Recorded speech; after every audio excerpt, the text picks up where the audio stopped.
नमस्कार। कभी सोचा है कि कैसे एक साधारण सा दिखने वाला त्योहार हमारे पूरे साल को एक नई ही दिशा दे सकता है। आज हम बात करेंगे मकर संक्रांति के एक ऐसे ही गहरे पहलू की जो असल में एक नई शुरुआत का प्रतीक है। तो चलिए साथ मिलकर समझते हैं इसे।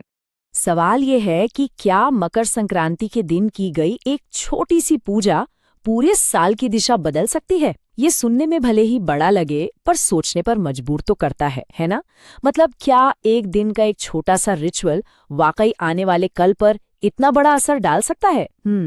मान्यता तो यही है कि बिल्कुल हो सकता है। तो चलिए जानते हैं कि इसके पीछे का रहस्य आखिर है क्या। तो सबसे पहली बात, शुद्धता और तैयारी। किसी भी अच्छी चीज की शुरुआत के लिए पहले एक माहौल बनाना पड़ता है ना? एक स्टेज तैयार करना पड़ता है। ये बस बाहरी साफ सफाई की बात नहीं है, ये असल में अपने मन और अपनी आत्मा को आने वाली पॉजिटिव एनर्जी के लिए तैयार करने जैसा है। तो इस अनुष्ठान का पहला कदम यहीं से शुरू होता है। और ये तैयारी होती कैसे है? बहुत ही आसान तरीकों से। सबसे पहले दिन की शुरुआत एक शुद्ध स्नान से, फिर साफ सुथरे कपड़े पहनना, और अगर हो सके तो पीले रंग के, जो कि सूर्य की ऊर्जा से जुड़ा रंग माना जाता है। इसके बाद घर में जो पूजा की जगह है उसे अच्छे से साफ करना और वहां सूर्य देव की एक तस्वीर या प्रतीक रखना। देखिए, ये सिर्फ कुछ काम नहीं है, इनके पीछे एक गहरा मतलब छुपा है।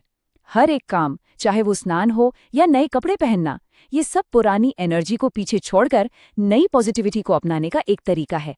समझ लीजिए कि हम नए साल के लिए एक बिल्कुल साफ कोरा कैनवस तैयार कर रहे हैं। ठीक है, तो तैयारी हो गई। अब आता है इस पूरे अनुष्ठान का सबसे मुख्य हिस्सा, सूर्यदेव से जुड़ना। इसे इस भेंट का या इस पूजा का दिल कह सकते हैं। ये वो पल है जब हम सीधे उस ऊर्जा से जुड़ते हैं जो पूरी दुनिया को जीवन देती है, यानी सूर्यदेव। ये सिर्फ एक पूजा नहीं है, ये एक तरह की बातचीत है, एक कनेक्शन है। और ये कनेक्शन कैसे बनता है? सबसे पहले उगते हुए सूरज की तरफ यानी पूर्व दिशा की ओर मुंह करके खड़े हों। फिर सूर्यदेव को जल अर्पित करें, पूजा की जगह पर एक दीपक जलाएं और फिर फूल, तिल और गुड़ चढ़ाएं। और आखिर में अपने मन में स्वास्थ्य, समृद्धि और पॉजिटिविटी के लिए प्रार्थना करें। यहाँ हर चीज का एक मतलब है। जैसे जल चढ़ाना हमारे आभार, हमारे ग्रैटिट्यूड को दिखाता है, और तिल और गुड़ ये हमारे जीवन में मिठास और गर्माहट लाने का प्रतीक है। तो ये सब मिलकर सिर्फ एक रस्म नहीं रहती, बल्कि प्रकृति के साथ जुड़ने का एक बहुत ही खूबसूरत तरीका बन जाती। और इस पूरी बातचीत का, इस कनेक्शन का केंद्र है एक बहुत ही सरल लेकिन शक्तिशाली मंत्र, ओम सूर्याय नमः। बस इतना ही। ये सूर्य के प्रति हमारे सम्मान और समर्पण को दिखाने का एक बहुत ही सीधा और गहरा तरीका है। कहते हैं कि ये ध्वनि हमें ब्रह्मांड की ऊर्जा के साथ एक तालमेल में ले आती है। तो पूजा का बाहरी हिस्सा तो पूरा हो गया, लेकिन कहानी यहाँ खत्म नहीं होती। असल में अब सबसे जरूरी हिस्सा शुरू होता है, मिठास का संकल्प। अब हम देखेंगे कि ये जो पूजा हमने बाहर की, ये हमारे अंदर एक पक्के इरादे में, एक संकल्प में कैसे बदलती है। अब जो तिलगुड़ हमने चढ़ाए थे उसे प्रसाद के रूप में ग्रहण करना है।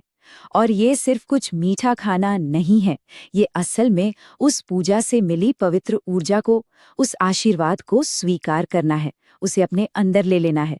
ये उस सारी पॉजिटिविटी को अपने वजूद का हिस्सा बनाने जैसा है। और यहीं से निकलता है वो संकल्प जो इस पूरे अनुष्ठान का सार है। एक वादा जो हम खुद से करते हैं, मिठास बांटेंगे, मीठा बोलेंगे। ये एक प्रण लेने जैसा है कि इस प्रसाद की जो मिठास है उसे हम सिर्फ चखेंगे नहीं, बल्कि अपने शब्दों में, अपने कामों में घोलकर पूरे साल दूसरों के साथ भी साझा करेंगे। और अब हम आते हैं आखिरी हिस्से पर, सकारात्मक ऊर्जा का विस्तार। क्योंकि ये अनुष्ठान एक और बहुत जरूरी बात सिखाता है कि सच्ची खुशी और पॉजिटिविटी बांटने से ही बढ़ती है। तो अब देखते हैं कि ये जो पर्सनल एनर्जी हमने इकट्ठा की है उसे एक कलेक्टिव सेलिब्रेशन में कैसे बदला जाए। और इसका तरीका भी बहुत सीधा साधा है, उदारता के काम, जैसे कि दान करना या जरूरतमंदों में भोजन बांटना। ऐसे काम करने से वो एनर्जी का साइकिल पूरा हो जाता है। जब हम दूसरों को कुछ देते हैं तो हमारी अपनी पर्सनल पॉजिटिविटी एक कलेक्टिव ब्लेसिंग में, एक सामूहिक आशीर्वाद में बदल जाती है। ये सिर्फ दान देना नहीं है, ये यूनिवर्स को थैंक यू कहने का और समाज के प्रति अपनी जिम्मेदारी को निभाने का एक बहुत ही खूबसूरत तरीका है। तो आखिर में इस पूरे अनुष्ठान का असली मकसद यही है कि इस संक्रांति को सिर्फ एक त्योहार की तरह नहीं, बल्कि एक नए आरंभ और शुभ ऊर्जा के पर्व की तरह मनाया जाए। ये एक मौका है अपनी जिंदगी को नई और अच्छी एनर्जी से भरने का और एक नए नजरिए के साथ आने वाले साल का स्वागत करने का। एक तरह से ये जिंदगी के लिए एक रीसेट बटन जैसा है। तो ये पूरा अनुष्ठान हमें एक बात याद दिलाता है, हम सबके पास बांटने के लिए कोई न कोई मिठास जरूर होती है। वो चाहे किसी के लिए 2 मीठे बोल हों, मदद के लिए बढ़ा हुआ हाथ हो या बस एक सच्ची मुस्कान। तो सवाल यही उठता है कि इस साल हम दुनिया में कौन सी मिठास फैलाएंगे? इस पर सोचना तो बनता है।